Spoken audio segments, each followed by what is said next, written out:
À la tête de la Poste SA depuis plus de 3 ans, Michael Adandé semble éprouver tout le mal du monde à redresser cette entreprise publique en difficulté depuis octobre 2015. Les efforts déployés pour assainir la situation paraissent dérisoires pour produire les résultats souhaités. Entre absence de dialogue social et retard de paiement de salaire, les récriminations poussent mois après mois.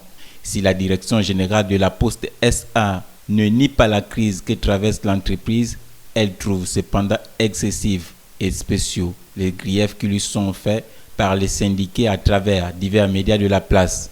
Pour donner sa version des faits, le président directeur général de l'entreprise, par la voix du contrôleur général, a apporté le 24 juin dernier ses précisions sur la situation de la Poste SA. Faisant suite à la requête du syndicat reçue le 13 mai 2019, la direction générale de la Poste a répondu formellement en invitant par 2 fois les partenaires sociaux aux discussions.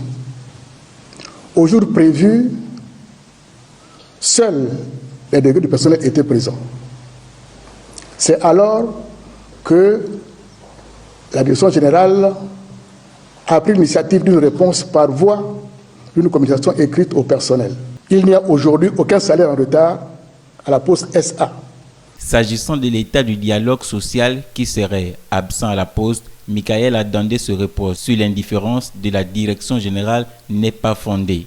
Plusieurs émissaires ont été envoyés vers les membres du SINAPOST pour discuter et expliquer les initiatives destinées à trouver des solutions aux revendications. Accusés de payer les salaires en retard et de refuser de solder des rétributions, contraignant ainsi les agents à vivoter, le contrôleur général de la Poste SA a affirmé qu'aujourd'hui, il n'y a aucun salaire en retard à la Poste SA.